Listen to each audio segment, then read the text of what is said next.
Welcome to Chapter 13 of Origin Curse. If you're reading along, this is page 129. Chapter 13. Gora. The man with autumn hair woke before the sun rose the next day, with the familiar and awful musty taste of dehydration after drinking spirits on his breath. Gora's mouth begged for a long draught of cool water, but here, not in his hut, he didn't know where to get one. He looked next to him at the sleeping mare, huffing gently through her large nostrils into the straw. Probably got a trough of water somewhere, hasn't she? Gora wrinkled up his face. Not that desperate to share with a horse, am I? Instead, he heaved himself up, shrugged on his howdy, brushed down his light kimono, and kicked the straw about a bit to hide the obvious man-shaped dent. Then, Gora picked his way in the grey pre-sunrise light down the track that led to his home. Home. To wash, drink, and change into something that didn't smell of a grim concoction of sweat, drink, and horse. The morning air was cool and fresh, and the further Gora walked, the more his head cleared. He'd spoken with someone last night, he remembered, in the little barn. It had been a young woman, in her early 20s, probably, and she'd spoken well with the upper classes dialect, using words only used in the upper ranks of society. Gora recognized them from watching the masked plays at Omatsuri festivals. But what would an upper-class daughter want from him and his services? Surely she had better people to go to, like the guards or some authority figure. Gora doubted she wanted him to hunt for her or make her something. She'd not have snuck and followed him in the night and hidden if it was that simple, and she probably had enough good food from her birthright. By now, he'd reached Yamamoto, the small village he lived in on the edge of the forest that climbed up the mountains of North Hie, and light had washed over the land. He stopped a moment to take a deep breath, as he always did near the forest, and rubbed a calloused hand through his autumn hair. He loved Yamamoto village and its home at the foot of the mountain, with the houses and their steep triangular straw roofs and simple tracks and rice paddies and vegetable fields dotted about. As Gora padded down the track, he heard the cheerful cries of children running outside, and their parents calling them to focus on their morning chores first. He shrugged and smiled. Life as always. Here on the edge, at least, things seemed a little less tense than in Hie town. That's why Gora preferred it here. That and its vicinity to the forest where he completed most of his work. He shrugged happily and shuffled through the worn pathways, past kids who called to him as he passed. He patted one on his head and gently tossed a cloth ball back to a young girl who'd cheerfully cried out his name and chucked it at him to try to catch him out and make him drop it. He'd caught it. Just. When he walked down the paths to the houses, a few voices called out to greet him and teased him about staying out late and looking a mess. He jovially teased back and bowed good-naturedly, ducking into his small wooden home. He smiled to himself, slipping his ori off in the genkan and stepping up into the main home. Here, it didn't matter if he was a foreigner or looked different to anyone else. They'd accepted him anyway. Especially the kids. It was for that reason that he stayed here particularly. No longer the foreigner, just Gora. Inside, a variety of wood-carved furniture and tiny items scattered about from his attempts at learning a skill from the days of his childhood. Gora's life started far across the ocean, in a land called Air he could barely remember from the length of time he'd been away. He scarcely remembered the faces of his family, and their voices even less so. Yet, he had a strong memory of wood and of his father making all kinds of things. So, to keep that memory, he'd tried it. He wasn't particularly good, and many of his items were wonky or uneven. but the people here seemed to like them. They had a strange love for imperfect things. They had a strange love for imperfect things, as they reflected the flawed nature of life. Wabi-sabi. People had been happy with Gora's items and requested more. Slowly, he'd got better, but he was still nowhere near as skilled as the famous here crafters. That didn't stop him from trying, though, and the random wooden items throughout his home showed he was growing. It wouldn't be this that the woman wanted help with, either. She'd not have snuck out in the darkness to ask about wonky woodwork. As he padded about his home barefoot, collecting water in a wooden pail to wash with, and finally gasping at a long and refreshing drink, Gora thought about the woman and whatever her need could be. She'd been silent.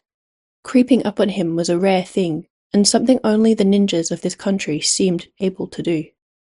Discovering that secret organization of night warriors had terrified him at first. He'd thought he was aware of what was going on around him, having been thrust into situations in his life where he'd had to develop a good defense and awareness. But the ninja were a different level. If the woman had snuck up on him, perhaps she was a ninja too. But what would an organization need with him? He was a bumbling foreigner compared to them. And though he could creep through the woods and hunt better than anyone, this woman had passed even his keen senses. Gora tossed his kimono into a bucket, intending to wash it later. Then, dressed for a new day in his favorite dark green kimono and mid-grey hakama, trying to look a little more formal, he let his curiosity get the better of him. Why was a rich girl hiding in a supposed secret tunnel by a tree? And what would she want with a man like him when she had a whole host of authorities she could turn to? A horrible thought flashed into his mind. She didn't want him to kill anyone for her, did she? Not wanting to go to the authorities, someone might want that sort of thing. He was a foreigner here, after all. People might think it was okay if the foreigner got caught doing unthinkable things, compared with asking a hien to do it. If that were the case, he'd tell her where to go. Gora grabbed his boots from the genkan and his twin cutlasses from days long gone, not knowing what he was walking into, and stomped outside, tying the sheaths of his blades to his hakamatai. Despite bringing them, he hoped he'd not need to use them. He was a forager and a forester, a huntsman and a man for hire. A man of many roles, including the creator of various wonky woodworks. But a killer? No. He pulled his shoulders up to his ears and squinted into the distance towards the main town. Well, he wasn't a killer anymore. The trek to Hie town took him well into the morning, and people were milling about their day. Shops were open, sliding doors wide, awnings propped open, and goods laid out.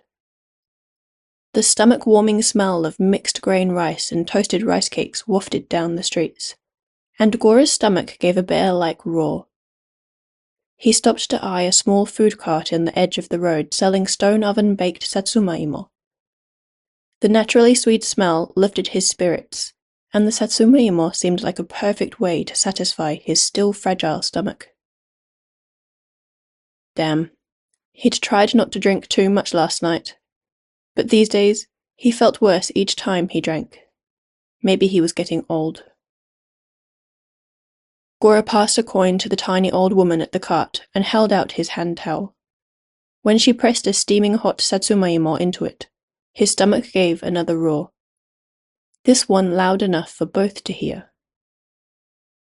The old woman's eyes crinkled as she laughed and patted his arm gently. He grinned and shuffled off to the side of the road, where he crouched against a stone wall to eat. The satsuma-imo was deliciously sweet, and so hot the steam looked like a dragon's breath. He puffed on it before each mouthful, and devoured it far too quickly for his greedy taste buds, which burned a little on the sweet treat. Finally, ready to continue his journey into the unknown and find out what that upper-class woman wanted. Gora waved to the old lady at the potato cart and continued to follow the stone wall, reaching the garden the woman had told him about. He walked the perimeter of the park, occasionally stopping to swig water from his flask and lean against the wall to relax. "There's lots of damn plum trees in the eastern public garden," he growled under his breath, looking along the wall and at all of the plum trees. What would he do if he didn't find the right one? This place was huge. But there was only one place where the stone wall seemingly met itself in a strange overlap. And though it didn't look like anyone could go through it, it just looked like the wall had been built on a curve to accommodate the tree, rather than cutting the tree down to continue the wall in a straight line. Upon closer inspection, and by pulling himself in the tiny gap behind the tree, Gora found there was indeed a space to slip through. "Well, I'll be damned," he breathed. He looked about, ruffling his hand through his auburn hair awkwardly, and trying to look natural and blend into his surroundings. Certain no one was looking, Gora ducked through the gap and stood in a little crevice in the wall. How did no one find this place? Running his hand along the stone wall in this little crevice, Gora gave a satisfied chuckle when his hand met another material. Well-carved wood that had been cleverly made to look like stone. His heart leapt. This was just getting more exciting, and he felt the old familiar feeling of adventure flush through his veins. Gora slid open the door and met a darkness that disappeared into nothingness. Yes, as promised, a small lantern sat just out of the way of the door, giving a warm glow to the otherwise cold-looking tunnel. Gora felt that familiar sensation of his heart beating faster and a chill flashing through his spine. Then he reached out for the lantern and shut the heavy wooden door behind him, taking his first step into the tunnel towards what he knew would promise adventure.